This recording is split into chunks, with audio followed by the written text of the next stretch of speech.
وصل على محمد وآل ولا قوة إلا بالله العلي العظيم.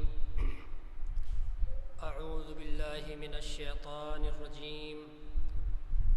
بسم الله الرحمن الرحيم.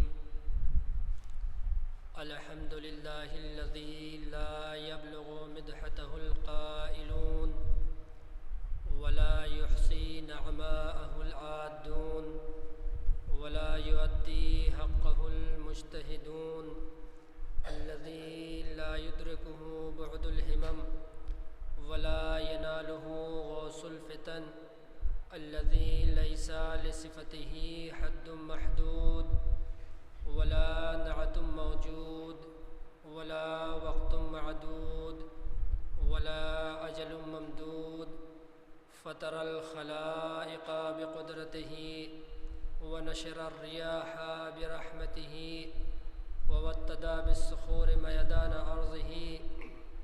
الصلاة والسلام وتحية والإكرام على سيد أسلم ما في الوجود، سر الله في كل موجود، نقطة دائرة الوجود، صاحب لواء الحمد والمقام المحمود، مولانا ومولى الثقلين، جد الحسن والحسين أبي القاسم محمد.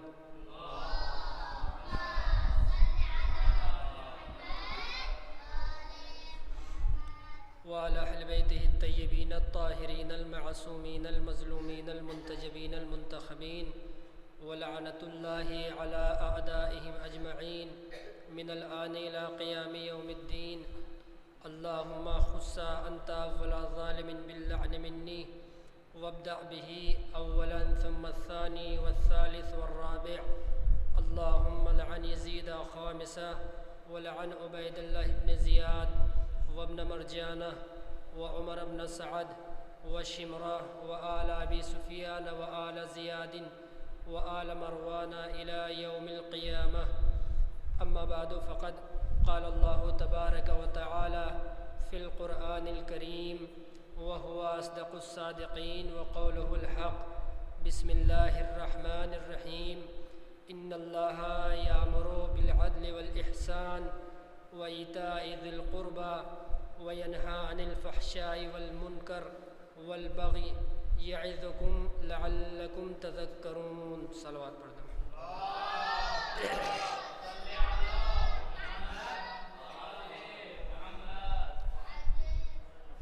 حاضرین گرامی قدر،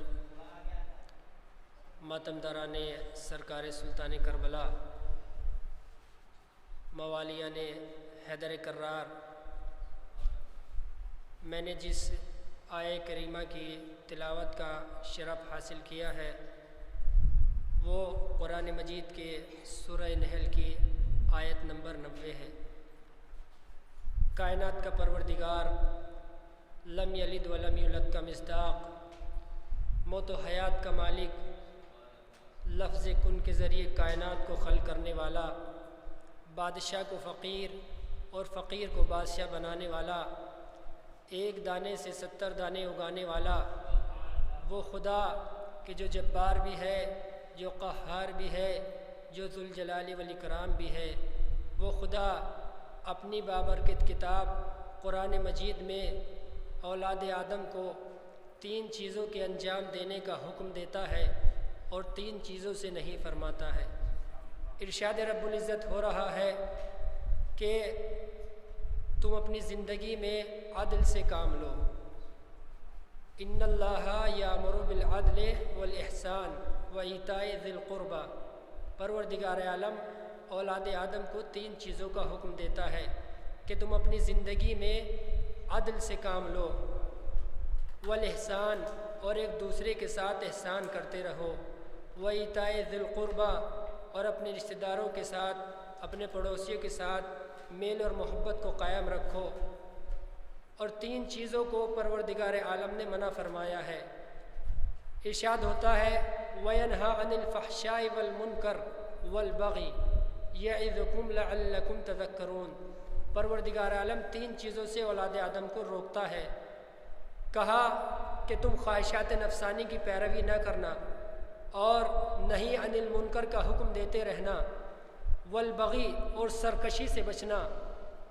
عزیزان محترم، پروردگار عالم نے جو اصول بنائے ہیں ان کا مقصد یہ ہے کہ انسان اللہ کا ذکر کر کے، انسان اس کو سمجھ کے اپنے کردار کو پروردگار عالم کی بارگاہ میں پیش کرنے کے لائق بنا سکے، اس لیے کہ وہ اصول حیات، وہ اصول زندگی کہ جو خود خالق نے مخلوق کے لیے بنائے ہیں، وہ اصول حیات کے جو اللہ نے بنائے، رسول اللہ نے پہنچائے اور آل محمد نے وہ بچائے، ان اصول حیات کا مقصد، ان اصول زندگی کا مقصد یہ ہے کہ جو انسان بشری خاکے میں پیدا ہوا ہے، جو انسان انسانیت کی منزلوں پر فائز ہے، وہ تا دم آخر انسان بنا رہے۔ میں تھوڑی سی تمہیدی منزلوں سے گزر کر اپنے اصل مقصد اور اصل موضوع کی طرف آنا چاہتا ہوں۔ وہ اصول حیات، وہ اصول زندگی جو اللہ نے بنائے ہیں، رسول اللہ نے پہنچائے اور آل محمد نے وہ بچائے، ان کا مقصد یہ ہے کہ جو انسان بشری خاکے میں پیدا ہوا ہے وہ تا دم آخر انسان بنا رہے۔ کیوں؟ اس لیے کہ انسانیت کے کچھ تقاضے ہوا کرتے ہیں، اگر انسان انسانیت کے ان تقاضوں کو پورا نہیں کر رہا ہے تو اس کا مطلب یہ ہے کہ وہ قانون الہی کی خلاف ورزی کر رہا ہے۔ کیوں؟ اس لیے کہ خود رسول اسلام کہ جو انسانیت کا درس دینے کے لیے آئے تھے، کہ جن کو پروردگار عالم نے ہماری رہنمائی کے لیے بھیجا تھا، انہوں نے سب سے پہلا درس جو دیا ہے وہ یہی دیا ہے کہ جس میں خود رسول اسلام یہ کہتے ہوئے نظر آئے، بسم اللہ الرحمن الرحیم، بعثت لأتمم مکارم الاخلاق۔ توجہ چاہوں گا میرے عزیزوں، بعثت لأتمم مکارم الاخلاق، کہ جو انسان کی انسانیت کے زیور میں سب سے اہم اور سب سے خوبصورت چیز جو ہے وہ ہے اخلاق کا پایا جانا۔ کیوں؟ اس لیے کہ جن کے یہاں اخلاق پایا جاتا ہے وہ قومیں تا قیامت زندہ رہیں گی، اور جن کے یہاں کوئی اخلاق نہیں پایا جاتا وہ قومیں مردہ ہے۔ عزیزان محترم، رسول اسلام فرما رہے ہیں کہ مجھے اخلاق کی تکمیل کے لیے بھیجا گیا ہے، لہٰذا میں یہ چاہتا ہوں کہ جو میرا کلمہ پڑھنے والا ہے، جو مجھ سے محبت کرنے والا ہے، وہ اپنی زندگی کو سنوارے اور اپنے زندگی میں اخلاق کا درس لے۔ کیوں؟ اس لیے کہ ایک ایسی چیز ہے کہ جو انسان کو بلندیوں پر پہنچا دیا کرتی ہے۔ صلوات پڑھ دے محمد بروال محمد۔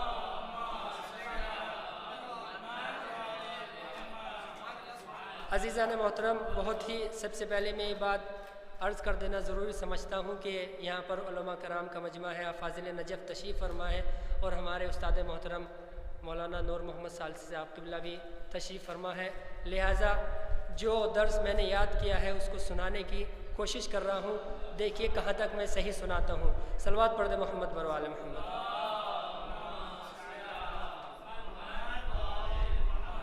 تو رسول اسلام نے فرمایا کہ جو میرا چاہنے والا ہے، جو میرا کلمہ پڑھتا ہے، میں یہ چاہتا ہوں کہ وہ اپنی زندگی میں اپنی زندگی میں اخلاق سے کام لے، اخلاق کو اپنے نفس میں ڈھال لے۔ کیوں؟ اس لیے کہ رسول اسلام نے فرمایا بعثت لأتمم مکارم الاخلاق، کہ مجھے اخلاق کی تکمیل کے لیے بھیجا گیا ہے۔ تو وہ رسول کہ جس نے ہمیں اخلاق کا درس دیا ہے، آئیے اس کے اخلاق کو بھی دیکھ لیتے ہیں کہ رسول کے اخلاق کی منزل کیا ہے، رسول اسلام کے اخلاق کا رتبہ کیا ہے، اس کی شان کیا ہے۔ جب رسول اسلام کے اخلاق کی بات آئی تو قرآن مجید یہ کہتا ہوا نظر آیا، بسم اللہ الرحمن الرحیم، انک لعلی خلق عظیم، کیا میرے رسول ہم نے آپ کو عظیم ترین درجے پر اخلاق کے عظیم ترین درجے پر فائز کر دیا۔ عزیزان محترم، جب یہ آیت نازل ہوئی تو صحابہ کرام میں سے کسی صحابی سے ایک شخص نے پوچھ لیا کہ اخلاق رسول کی حد کیا ہے اور اس آیت کی تفسیر کیا ہے؟ تو جو اپنے کو صحابہ رسول کہتے تھے، جو اپنے کو رسول کے صحابی کہلاتے تھے، انہوں نے کہا کہ ہم اس قرآن کی اس آیت کی تفسیر نہیں بتا سکتے۔ کہا تو پھر کون بتائے گا؟ توجہ میرے عزیزو، کہا تو پھر کون بتائے گا اس آیت کی تفسیر؟ کہا اس آیت کی تفسیر وہ بتائے گا کہ جو حامل قرآن ہے۔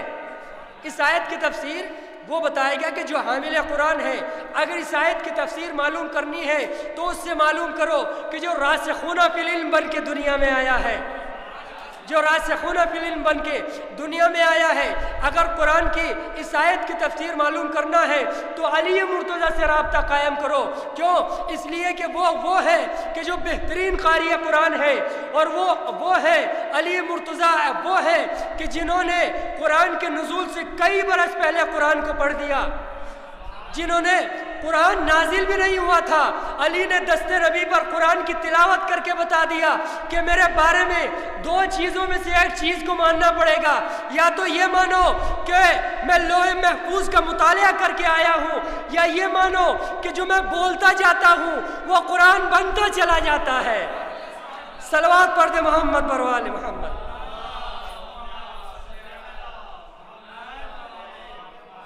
جو میں بولتا چلا جاتا ہوں وہ قرآن بنتا چلا جاتا ہے۔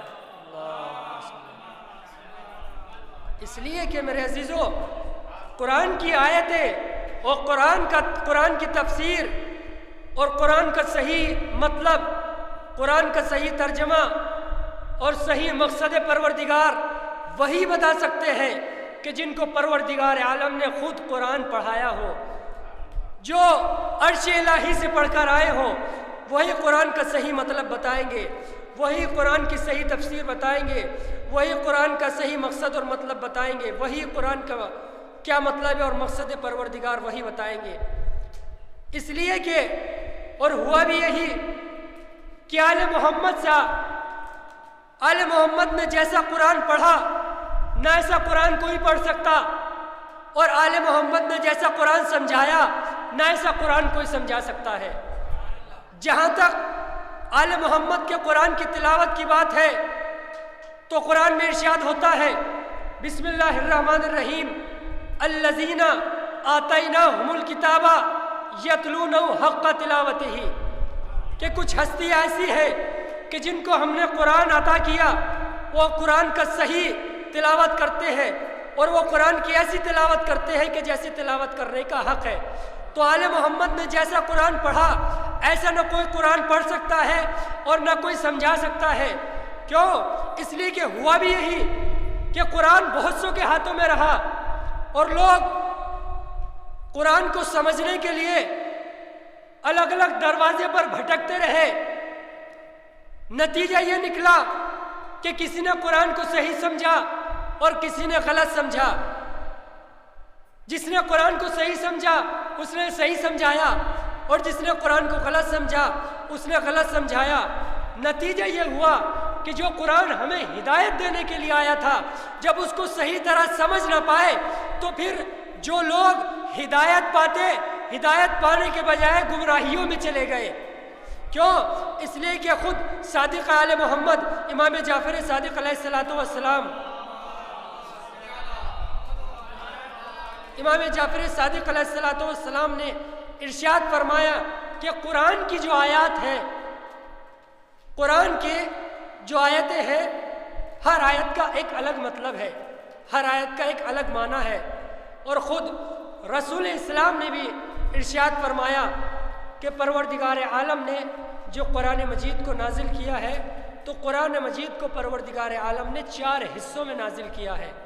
توجہ میرے عزیزو، قرآن مجید کو پروردگار عالم نے 4 حصوں میں نازل کیا ہے۔ قرآن مجید کا ایک حصہ وہ ہے کہ جس میں ہم آل محمد کا تذکرہ کیا گیا ہے، اور قرآن مجید کا دوسرا حصہ وہ ہے کہ جس میں ہمارے دشمن کو پہچانوایا گیا ہے کہ ہمارے دشمن کون ہے، اور قرآن مجید کا تیسرا حصہ وہ ہے کہ جس میں حلال و حرام کو بتایا گیا ہے، اور قرآن مجید کا چوتھا حصہ وہ ہے کہ جس میں احکام کو بیان کیا گیا ہے۔ عزیزان محترم، آپ جب قرآن کا مطالعہ کریں گے اور قرآن کو بغور پڑھیں گے تو آپ کو ملے گا کہ قرآن مجید میں بہت سارے انبیاء کا ذکر ہوا ہے۔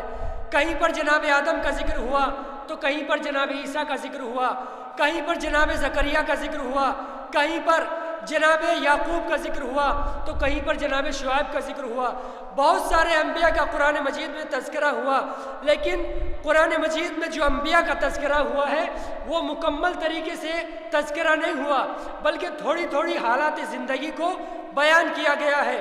جناب آدم کی تھوڑی سی زندگی کو بیان کیا گیا، جناب عیسیٰ کی تھوڑی سی حالات زندگی کو بیان کیا گیا، جب سوال کیا گیا کہ قرآن مجید میں انبیاء کا جو تذکرہ آیا ہے وہ مکمل طریقے سے کیوں نہیں آیا، تو ہمیں جواب یہ ملا چونکہ قرآن مجید ہے قانون کی کتاب، چونکہ قرآن مجید ہے قانون کی کتاب، لہٰذا قرآن مجید قصوں اور کہانیوں کی کتاب نہیں ہے، قرآن مجید قانون کی کتاب ہے، لہٰذا جس نبی کا بھی ذکر ہوا وہ مختصر طریقے سے ذکر ہوا۔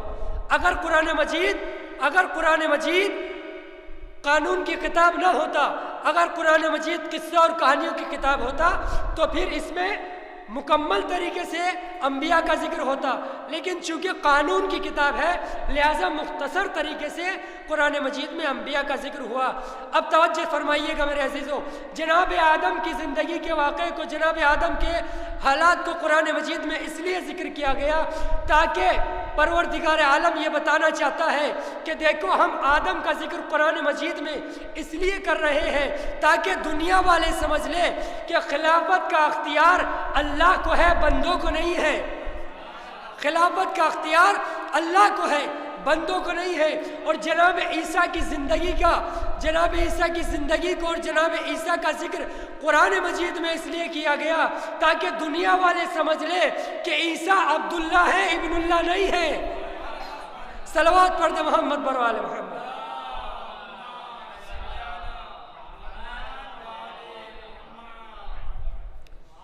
تاکہ دنیا والے سمجھ لیں کہ عیسیٰ عبداللہ ہے، ابن اللہ نہیں ہے۔ تو عزیزان محترم، جہاں پر قرآن کا یہ پہلو ملتا ہے کہ قرآن نے مختصر طریقے سے انبیاء کا ذکر کیا، وہیں پر ہمیں کچھ اور بھی نظر آتا ہے، اور وہ یہ ہے کہ جب آپ قرآن کو بسم اللہ کی بے سے لے کے والناس کے سین تک پڑھیں گے تو ہر جگہ پر قرآن کے ہر سورے میں اور ہر آیت میں پروردگار عالم نے آل محمد کے ذکر کو بھی رکھا ہے، آل محمد کے ذکر کو بھی رکھا ہے۔ ادھر انبیاء کا مختصر ذکر اور ادھر آل محمد کا مکمل ذکر۔ کوئی سورہ اور کوئی آیت ایسی نہیں ہے کہ جس میں آل محمد کا ذکر نہ کیا گیا ہو۔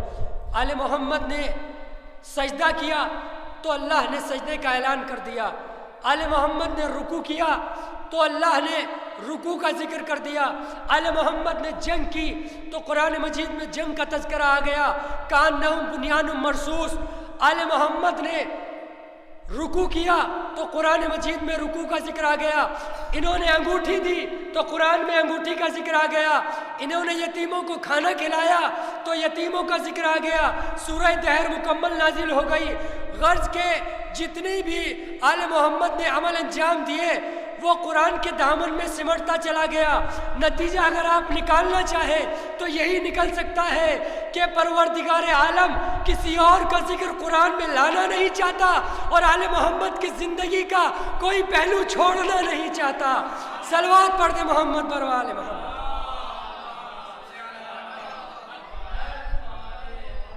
آل محمد کی زندگی کا کوئی ذکر، کوئی پہلو چھوڑنا نہیں چاہتا۔ عزیزان محترم، پروردگار عالم نے ہمیں ایسے رہبر دیے ہیں کہ جو نہ ہمیں دنیا میں رسوا ہونے دیتے اور نہ ہمیں آخرت میں رسوا ہونے دیں گے۔ شرط یہ ہے کہ ان سے محبت کی جائے۔ کیوں؟ اس لیے کہ جب کوئی ان سے محبت کرتا ہے تو پروردگار عالم اسے دنیا میں بھی اجر دیتا ہے اور آخرت میں بھی اجر دیتا ہے۔ دنیا میں جہاں اس کو بہت سارے اجر ملتے ہیں وہاں پر ایک اجر یہ بھی ملتا ہے کہ جب انسان آل محمد علیہ السلام سے محبت کرتا ہے تو مرنے سے پہلے اسے توبہ کی توفیق ضرور ملتی ہے۔ جب کوئی دنیا میں آل محمد علیہ السلام سے محبت کرتا ہے تو مرنے سے پہلے اسے توبہ کی توفیق ضرور دیتا ہے پروردگار عالم۔ آئیے میں آپ کو لے کر چلتا ہوں تاریخ کی اس وادی میں کہ جہاں پر رسول اسلام منبر پر تشریف فرما ہے اور چاہنے والے آپ کے ارد گرد بیٹھے ہوئے ہیں، رسول خطبہ دے رہے ہیں اور تمام لوگ ہمتن گوش ہیں، تمام لوگ ہمتن گوش ہیں۔ توجہ چاہوں گا میرے عزیزو، تمام لوگ ہمتن گوش ہیں۔ اب سب سے پہلے میں آپ کی خدمت میں یہ واضح کر دوں کہ ہمتن گوش ہونے کے لیے کچھ چیزوں کی ضرورت ہوتی ہے۔ کب کہا جاتا ہے کہ انسان ہمتن گوش ہے؟ عزیزان محترم، اس وقت کہا جاتا ہے انسان ہمتن گوش ہے کہ جب انسان، اس وقت کہا جاتا ہے کہ ہمتن گوش ہے کہ جب انسان کی آنکھیں کھلی ہوئی ہوں اور کان سن رہے ہوں، اور جو انسان بول رہا ہے وہ اس طریقے سے بولے کہ جب وہ بولے تو اس کی الفاظ میں فصاحت جھلک رہی ہو، اور کان اس وقت متوجہ انسان کے ہوتے ہیں کہ جب اس کا لہن اچھا ہوتا ہے، اور آنکھیں اس وقت متوجہ ہوتی ہیں کہ جب وہ خوبصورت ہوتا ہے۔ جب یہ چیزیں پائی جاتی ہیں تو اس وقت کہا جاتا ہے کہ انسان ہمتن گوش ہے۔ اب رسول اسلام خطبہ ارشاد فرما رہے ہیں، رسول سے زیادہ خوبصورت کون سی شخصیت ہوگی؟ اور رسول کا لہن ایسا کہ لہن داؤدی بھیک مانگے، اور رسول کی فصاحت ایسی کہ دنیا میں کوئی ایسا فصیح و بلیغ نہیں پایا جاتا کہ جو رسول سے زیادہ فصاحت رکھتا ہو۔ تو رسول خطبہ ارشاد فرما رہے تھے، لوگ سن رہے تھے کہ ایک مرتبہ رسول خطبہ دیتے دیتے خاموش ہوئے۔ جیسے ہی خاموش ہوئے تو ایک مرتبہ سب پر خاموشی طاری ہو گئی۔ تھوڑی دیر کے بعد جب رسول بولے تو مسکرائے، جیسے ہی مسکرائے تو لوگوں نے پوچھا کہ یا رسول اللہ آپ مسکرا کیوں رہے ہیں؟ تو ایک مرتبہ رسول اسلام نے فرمایا کہ میں مسکرا اس لیے رہا ہوں کہ ابھی ابھی میرے پاس جبرائیل امین آئے تھے، اور آنے کے بعد انہوں نے کہا تھا کہ اللہ کے رسول، اللہ آپ پر درود و سلام کے بعد یہ فرماتا ہے کہ آپ کی امت کو پروردگار عالم نے یہ مرتبہ دیا ہے کہ اگر کوئی آخری وقت میں بھی توبہ کر لے گا تو میں اس کی توبہ کو قبول کر لوں گا، میں اس کی توبہ کو قبول کر لوں گا۔ عزیزان محترم، جیسے ہی مجمع نے سنا تو سارے خوش ہونے لگے، سارے خوش ہو گئے کہ ہمیں یہ حق حاصل ہے کہ ہم آخری وقت میں بھی توبہ کر لیں گے۔ اب جیسے ہی سب خوش ہوئے تو رسول اسلام غمگین ہو گئے، جیسے ہی سب خوش ہوئے تو رسول اسلام غمگین ہو گئے۔ عزیزان محترم، لوگ کیوں خوش ہو رہے تھے اور رسول غمگین کیوں ہو رہے تھے؟ سوال یہ ہے، لوگ کیوں خوش ہو رہے تھے اور رسول اسلام غمگین کیوں ہو رہے تھے؟ لوگ خوش اس لیے ہو رہے تھے کہ ابھی تو پوری زندگی پڑی ہے، لہذا جو کرنا ہے کرتے پھرو، جب وقت آخر آئے گا تو توبہ کر لیں گے، اللہ ہمیں معاف کر دے گا۔ اور رسول غمگین اس لیے ہو رہے تھے کہ پتہ نہیں انسان کو کب موت آ جائے، یہ پتہ ہی نہیں کون کس وقت چلا جائے۔ جب یہ پتہ ہی نہیں کہ کون کس وقت چلا جائے تو یہ خوشی کس وجہ سے ہے؟ جب انسان کو یہ معلوم ہی نہیں ہے کہ ہمارا وقت آخر کہاں ہے، کہاں مریں گے، کہاں ہمارا دم نکلے گا، تو پھر یہ خوشی کس بات کی ہے؟ تو عزیزان محترم، اب جیسے ہی رسول اسلام غمگین ہوئے تو لوگوں نے پوچھا، اللہ کے رسول آپ غمگین کیوں ہو رہے ہیں؟ آپ نے تو بڑی خوشی کی خبر سنائی ہے، آپ کو بھی خوش ہونا چاہیے۔ تو ایک مرتبہ رسول اسلام نے فرمایا کہ میں غمگین اس لیے ہو رہا ہوں چونکہ لوگوں کو پتہ ہی نہیں ہے کہ وہ کب مرے گا، کب انسان کا دم نکلے گا۔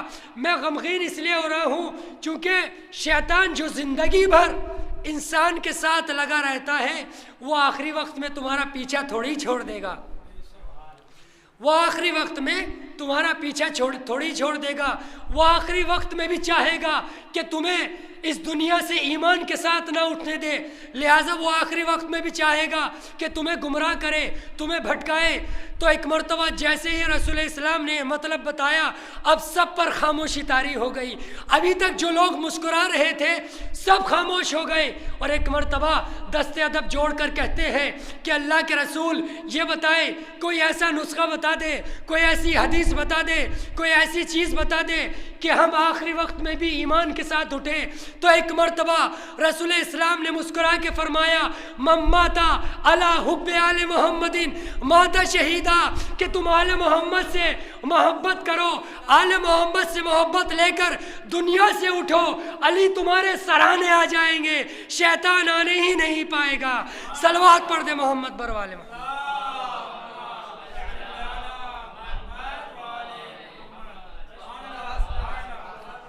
آل محمد سے محبت لے کر اس دنیا سے جاؤ تو پھر علی تمہارے سراہنے آ جائیں گے، شیطان آنے ہی نہیں پائے گا۔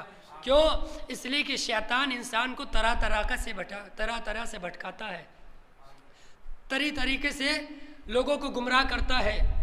اور قرآن مجید میں بھی جب ذکر ہوا ہے سورہ والناس میں، تو یہی ذکر ہوا کہ شیطان دو طریقے کے ہوتے ہیں، ایک انسانوں والا شیطان اور ایک جنات والا شیطان۔ یوسوس فی صدور الناس من الجنۃ والناس، سورہ ناس میں ارشاد ہوا کہ شیطان جو انسان کے دلوں میں وسوسے پیدا کرتا ہے وہ دو طریقے کا ہوتا ہے، ایک انسانوں والا شیطان اور ایک جنات والا شیطان۔ جب رسول اسلام نے اس سورہ کی تلاوت کی اور یہ بتایا کہ شیطان دو طریقے کا ہوتا ہے، ایک جنات والا شیطان اور ایک انسان والا شیطان، تو لوگوں نے دست ادب جوڑ کر کہا کہ اللہ کے رسول، جب دو طریقے کا شیطان ہوتا ہے تو ہمیں اس سے کس طریقے سے بچنا چاہیے؟ انسانوں والا شیطان سے اگر ہمیں بچنا ہو تو کیا کرنا پڑے گا، اور جنات والے شیطان سے ہمیں بچنا ہو تو کیا کرنا پڑے گا؟ توجہ چاہوں گا میرے عزیزو۔ کہا کہ انسانوں والے شیطان سے اگر بچنا ہے تو ہمیں کیا کرنا پڑے گا، اور اگر جنات والے شیطان سے بچنا ہے تو کیا کرنا پڑے گا؟ ایک مرتبہ رسول اسلام نے مسکرا کے فرمایا کہ اگر جنات والے شیطان سے تمہیں بچنا ہے تو لا حول پڑھو، اور اگر انسانوں والے شیطان سے بچنا ہے تو ہم آل محمد پر صلوات پڑھو۔ صلوات پڑھ دیں محمد۔ رسول نے یہ بتا دیا کہ جنات والے شیطان سے بچنا ہے تو لا حول پڑھو، اور انسانوں والے شیطان سے بچنا ہے تو ہم آل محمد پر صلوات پڑھو۔ ایک صلوات پڑھ دے محمد برو آل محمد۔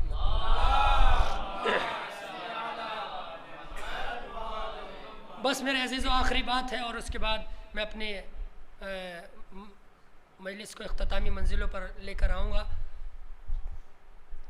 تو کیا فرمایا کہ اگر انسانوں والے شیطان سے بچنا ہے تو ہم آل محمد پر صلوات پڑھو۔ عزیزان محترم، صلوات کی بے پناہ فضیلت ذکر کی گئی ہے اور بے پناہ اس کے فضائل بھی ہیں۔ کتاب کا نام ہے القطرہ، آیت اللہ مستنبط کی ہے، اور اس میں انہوں نے ارشاد فرمایا، لکھا کہ رسول اسلام نے ارشاد فرمایا، رسول اسلام فرماتے ہیں کہ ایک دن میں نے خام میں اپنے چچا جناب حمزہ ابن عبد المطلب اور اپنے بھائی جناب جعفر طیار ابن عبد المطلب کو خام میں دیکھا۔ کیا فضیلت ہے صلوات کی، سماعت فرمائیں۔ رسول اسلام فرماتے ہیں کہ میں نے خام میں دیکھا اپنے چچا جناب حمزہ کو اور اپنے بھائی جناب جعفر طیار کو کہ ان کے سامنے بیر کا ایک طبق رکھا ہوا ہے، اور انہوں نے اس طبق میں سے تھوڑے سے بیر کھائے۔ جیسے ہی تھوڑے سے بیر کھائے تو جو باقی بیر اس طبق میں بچے تو فوراً انم میں تبدیل ہو گئے، وہ بیر فوراً انم میں تبدیل ہو گئے، انگور میں تبدیل ہو گئے۔ فاکلا ساعتن، ان دونوں نے اس میں سے تھوڑا سا کھایا انگور کو، جیسے ہی ابھی تھوڑا سا کھا کر فارغ ہوئے تھے، فتحول لہما رطبن، تو ان دونوں کے لیے وہ عنب تازہ کھجوروں میں تبدیل ہو گئے۔ فاکلا ساعتن، انہوں نے ان تازہ کھجوروں کو کھایا۔ یعنی آپ دیکھیں کہ ایک طبق میں ایک ہی شے رکھی ہوئی ہے اور وہ تین طریقے سے تبدیل ہو رہی ہے۔ پہلے وہ بیر تھی، انہوں نے تھوڑے سے بیر کھائے تو وہ انگور میں تبدیل ہو گئی، تھوڑے سے پھر انگور کھائے، فوراً انگور کھا کر جیسے ہی فارغ ہوئے فوراً وہ انگور تازہ کھجوروں میں تبدیل ہو گئے۔ انہوں نے تھوڑی سی تازہ کھجوریں کھائیں۔ رسول اسلام یہ اپنے صحابہ کو بتا رہے ہیں کہ میں نے خام میں اس طریقے سے دیکھا، جیسے ہی تازہ کھجوریں کھائیں ان دونوں نے، تو ایک مرتبہ میں ان دونوں سے قریب ہوا اور قریب جانے کے بعد ان سے کہا کہ میرے ماں باپ آپ پر قربان جائیں، یہ بتائیں کہ آپ نے دنیا میں کون سا ایسا عمل انجام دیا کہ جس کے بعد پروردگار عالم نے آپ کو یہ نعمتیں عطا کی ہیں؟ آپ نے دنیا میں کون سا ایسا عمل انجام دیا کہ جس کے بعد پروردگار عالم نے آپ کو جنت کی ایسی ایسی نعمتوں سے نوازا ہے کہ ایک ہی شے کو مختلف اشیاء میں تبدیل کر رہا ہے، پروردگار عالم مختلف نعمات میں تبدیل کر رہا ہے۔ تو ایک مرتبہ ان دونوں نے کہا کہ ہمارے ماں باپ بھی آپ پر قربان جائے، ہم نے دنیا میں 3 کام ایسے کیے کہ جن کی پروردگار عالم نے جزا ہمیں اس صورت میں دی ہے۔ کہا کہ آپ نے دنیا میں کون سے کام انجام دیے کہ جن کی پروردگار عالم نے آپ کو یہ جزا دی؟ توجہ چاہوں گا میرے عزیزوں، تو یہ دونوں کہتے ہیں کہ ہم نے دنیا میں جہاں بہت سارے نیک کام انجام دیے وہاں پر 3 کام ہم نے جو انجام دیے ہیں جن کی جزا پروردگار عالم نے ہمیں دی ہے۔ کہا وہ کون سے کام ہے؟ کہا سب سے پہلا کام ہم نے یہ کیا کہ ہم دنیا میں لوگوں کو سیراب بہت کرتے تھے۔ ہم نے دنیا میں لوگوں کو پانی بہت پلایا ہے، پانی کی سبیل بہت لگایا کرتے تھے۔ عزیزو، پانی کی سبیل لگانے کی بھی بہت زیادہ فضیلت ہے۔ یہ کون فرما رہا ہے؟ یہ رسول اسلام اپنی زبان سے فرما رہے ہیں کہ جن کو جناب حمزہ نے اور جناب جعفر طیار نے بتایا کہ پروردگار عالم نے ہمیں جنت میں یہ جو نعمتیں دی ہیں اس کی وجہ یہ ہے کہ ہم دنیا میں لوگوں کو پانی بہت پلایا کرتے تھے۔ اور دوسری چیز جو ہم دنیا میں کیا کرتے تھے وہ یہ ہے کہ آل محمد پر صلوات بہت زیادہ پڑھتے تھے۔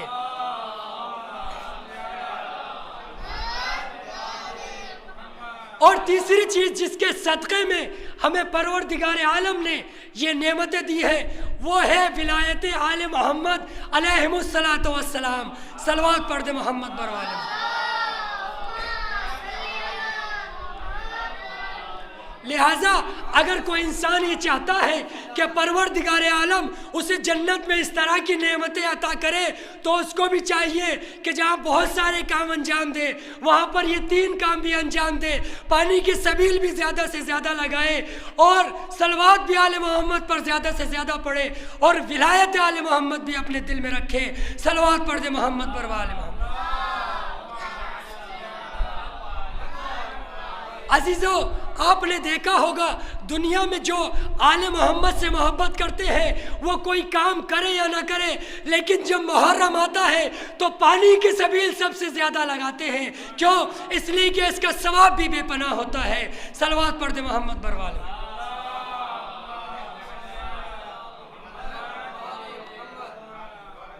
تو ان دونوں نے فرمایا کہ اگر ہمیں دنیا میں جو چیزیں ملی ہیں وہ 3 وجہ سے ملی ہیں۔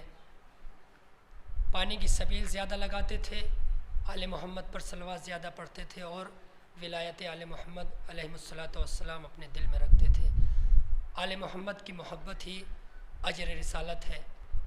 رسول اسلام جب اس دنیا سے جا رہے تھے تو انہوں نے اپنی رسالت کی جو اجرت مانگی تھی وہ آل محمد علیہ الصلاۃ والسلام سے مودت مانگی تھی۔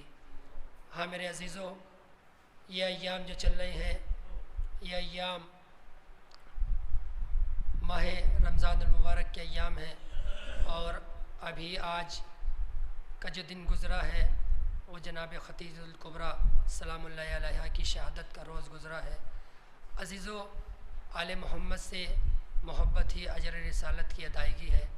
شہزادی جناب فاطمہ زہرا سلام اللہ علیہا سے محبت ہی اجر رسالت کی علامت ہے، اجر رسالت کی ادائیگی ہے۔ حاضہ داران مظلوم کربلا، یہ بات طے شدہ ہے، ہم اس چیز کو بہت زیادہ محسوس کر سکتے ہیں کہ ہم دن بھر روزے سے رہتے ہیں، 15 گھنٹے کا روزہ یا 16 گھنٹے کا روزہ رہتا ہے ہمارا، ہم بھوکے بھی رہتے ہیں، پیاسے بھی رہتے ہیں، لیکن ہمارے دل میں یہ یقین اور اطمینان رہتا ہے کہ ہمیں 16 گھنٹے کے بعد پانی بھی مل جائے گا اور ہمیں کھانا بھی مل جائے گا۔ لیکن ہم نے تاریخ میں کچھ ایسی ہستیاں بھی دیکھی ہیں کہ جو 16 گھنٹے نہیں بلکہ 72 گھنٹے بھوکے بھی رہے اور پیاسی بھی رہے، جنہیں نہ پانی دیا گیا نہ کھانا دیا گیا، بلکہ ان کو بھوک اور پیاس کے عالم میں شہید کر دیا گیا۔ عزاداران مظلوم کربلا آیت اللہ بہجت فرماتے ہیں کہ وہ انسان کیسے حسین کو پیاس کو بھول سکتا ہے کہ ہم وہ ہیں کہ جب ہم روزہ رکھتے ہیں تو افطار جب ہم کرتے ہیں تو ہمیں پانی بھی ملتا ہے، ہمیں کھانا بھی ملتا ہے، لیکن ایک حسین مظلوم ہے کہ جس کو بھوکا بھی رکھا گیا، جس کو پیاسا بھی رکھا گیا اور اسی عالم میں شہید کر دیا گیا۔ عزاداران مظلوم کربلا، لہٰذا جب ہم افطار کریں تو ہمیں حسین کی پیاس کو بھی یاد کرنا چاہیے، ہمیں حسین کی بھوک کو بھی یاد کرنا چاہیے۔ عزاداران مظلوم کربلا، کائنات کا رسول جب اس دنیا سے جانے لگا تو یہی اجر رسالت مانگی تھی کہ میرے حسین سے محبت کرنا، میری بیٹی بیٹی فاطمہ پر ظلم نہ ڈھانا۔ عزاداران مظلوم کربلا، آج کا جو دن گزرا ہے وہ جناب خدیجۃ الکبریٰ کی شہادت کا دن تھا، بڑا دردناک دن تھا۔ شہزادی جناب خدیجۃ الکبریٰ جب اس دنیا سے جانے لگی تو شہزادی کا عالم یہ تھا کہ شہزادی راتوں کو بھی روتی تھی، دن میں بھی گریہ کرتی تھی۔ جب جناب اسماء بنت امیس نے آ کر فرمایا کہ شہزادی آپ روتی کیوں ہے، آپ گریہ کیوں فرما رہی ہے، کیا آپ کو موت سے ڈر لگتا ہے؟ عزاداران مظلوم کربلا، ایک مرتبہ شہزادی جناب خدیجہ کہتی ہے کہ مجھے موت سے خوف نہیں ڈر لگتا، میں موت کے خوف سے نہیں رو رہی ہوں۔ تو ایک مرتبہ جناب اسماء بنت امیس نے کہا شہزادی آپ پھر کیوں گریہ کرتی ہیں؟ تو ایک مرتبہ جناب خدیجہ نے بڑا عجیب جملہ کہا کہ میں اپنی وجہ سے نہیں روتی، بلکہ میں اپنی بیٹی فاطمہ کے مستقبل کو یاد کر کے رو رہی ہوں، اس لیے کہ شہزادی کا فاطمہ کا مستقبل وہ ہے کہ جس میں شہزادی پر طرح طرح کی مصیبتیں ڈھائی جائیں گی۔ عزاداران مظلوم کربلا، شہزادی فاطمہ زہرا پر طرح طرح کی مصیبتیں ڈھائی گئی۔ میری شہزادی دربار سے جب خالی ہاتھ واپس آئی اور صحن خانہ میں جیسے ہی قدم رکھا تو ایک مرتبہ جناب امیر آگے بڑھے اور آگے بڑھنے کے بعد کہا کہ فاطمہ کیا تمہیں حق مل گیا؟ عزاداران مظلوم کربلا، ایک مرتبہ شہزادی کہتی ہے کہ علی مجھے حق نہیں ملا، مجھے اس کا دکھ نہیں ہے، بلکہ مجھے تکلیف اس بات کی ہے کہ میں مسلمانوں کے دربار میں 4 گھنٹے تک کھڑی رہی لیکن کسی نے مجھے بیٹھنے کے لیے بھی نہیں کہا۔ جزاک اللہ خیر الجزا، مولا آپ کو کوئی غم نہ دے سوائے غم امام حسین کے۔ عزاداران مظلوم کربلا، مومن کا دل قبر حسین ہوا کرتا ہے۔ عزاداران مظلوم کربلا، شہزادی روتی ہوئی اپنے حجرے میں آئی اور آنے کے بعد مصلی بچھایا، 2 رکعت نماز پڑھنے لگی، 2 رکعت نماز ادا کی۔ عزاداران مظلوم کربلا، ابھی شہزادی فاطمہ نماز پڑھ ہی رہی تھی کہ سر سے تھوڑی سی ردا سرک گئی، سر سے تھوڑی سی ردا ہٹ گئی۔ شہزادی زینب نے جناب فاطمہ کے اس کھلے سر کو دیکھا تو ایک مرتبہ قریب آئی اور آنے کے بعد کہا ماں جب آپ دربار میں گئی تھی تو آپ کے بال سیاہ تھے، جب دربار سے واپس آئی ہے تو آپ کے بال سفید ہو گئے، کیا ماجرا ہے؟ ایک مرتبہ شہزادی فاطمہ زہرا بڑا قیامت کا جملہ کہتی ہے۔ شہزادی فاطمہ زہرا کہتی ہے اے بیٹی زینب، آج میں مدینے کے دربار میں شام کا دربار دیکھ کر آ رہی ہوں۔ جزاک اللہ خیر الجزا، آج میں مدینے کے دربار میں شام کا دربار دیکھ کر آ رہی ہوں۔ عزاداران مظلوم کربلا، شہزادی فاطمہ کہتی ہے اے بیٹی زینب، آج جب میں دربار میں گئی تھی تو میرے سر پر چادر تھی، لیکن کل جب تو دربار میں جائے گی تیرے سر پر چادر نہ ہوگی، تماشائیوں کا ہجوم ہوگا۔ اے بیٹی زینب، آج جب میں دربار میں گئی تو میرے ہاتھ کھلے ہوئے تھے، لیکن کل جب تو شرابیوں کے دربار میں جائے گی تیرے ہاتھ پسے گردن بندھے ہوئے ہوں گے۔ یزید آواز دے رہا ہوگا یہ علی کی بیٹیاں ہیں، یہ رسول کی نواسیاں ہیں، ان کا تماشا دیکھو۔ جزاک اللہ خیر الجزا۔ عزاداران مظلوم کربلا، بس آپ کے سامنے ایک روایت اور عرض کرنا ہے اور اس کے بعد اپنی عبادت کو تمام کر دینا ہے۔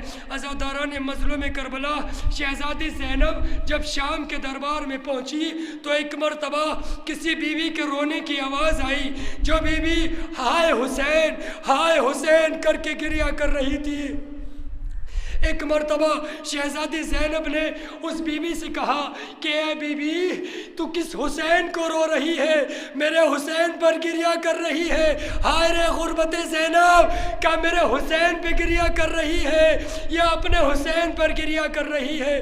تو ایک مرتبہ وہ بیوی کہتی ہے اے بیوی، میرا ایک بیٹا ہے کہ جس کا نام میں نے اپنے مولا حسین کے نام پر حسین رکھا ہے۔ میرا ایک چھوٹا چھوٹا بیٹا ہے کہ جس کا نام حسین ہے، وہ اس جم غفیر میں اس بھیڑ میں آیا تھا، گم ہو گیا ہے، نہیں مل رہا ہے۔ عزاداران مظلوم کربلا ایک مرتبہ شہزادی زینب اس مومنہ سے کہتی ہے کہ تو اپنے گھر واپس چلی جا، تیرا بچہ گھر پہنچ گیا۔ وارے اختیار زینب، ایک مرتبہ جیسے ہی شہزادی زینب نے کہا کہ تو اپنے گھر واپس چلی جا، تیرا بچہ گھر پہنچ گیا ہے، عزاداران مظلوم کربلا اگر آپ جملہ سمجھ گئے تو بہت روئیں گے۔ وہ بی بی گھر میں آئی تو کیا دیکھا کہ اس کا بچہ گریہ کر رہا ہے۔ عجیب عالم ہے، جیسے ہی اپنے بچے کو دیکھا تو کیا دیکھتی ہے کہ اس کا بچہ سر کو دیوار میں ٹکراتا ہے اور روتا جاتا ہے اور ہائے حسین کہتا جاتا ہے۔ جیسے یہ بی بی گھر کے اندر داخل ہوئی، قریب تھا کہ اس بچے کے قریب پہنچے، ایک مرتبہ اس بچے نے اپنے سر کو دیوار میں مارا اور جیسے ہی دیوار میں مارا غش کھا کر زمین پر گر پڑا۔ جیسے ہی زمین پر گرا، یہ مومنہ اس کے قریب آئی تو کیا دیکھا کہ وہ دنیا سے رخصت ہو گیا۔ عزاداران مظلوم کربلا لیجیے، میں نے اپنی عبادت کو تمام کیا۔ اس مومنہ نے اس بچے کو اپنے ہاتھوں پر اٹھایا اور اٹھانے کے بعد مجمع کو ایک طرف کرتے ہوئی مجمع میں شہزادی زینب کے قریب آئی اور آنے کے بعد کہا کہ بی بی میرا بچہ اس دنیا سے چلا گیا۔ ایک مرتبہ شہزادی زینب نے کہا کہ تیرا بچہ کیسے دنیا سے گیا؟ کہا یہ دیوار میں سر ٹکراتا جاتا تھا اور ہائے حسین کہتا جاتا تھا۔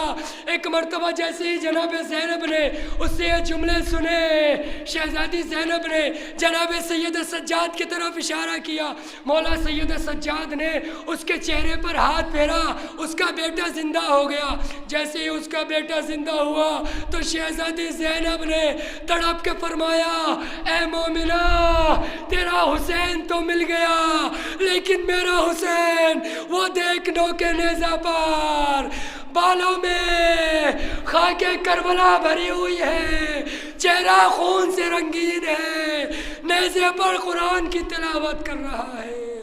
سیعلم الذین ظلموا ای منقلب ینقلبون، انا للہ و انا الیہ راجعون، رضا بقضائہ و تسلیما لامرہ۔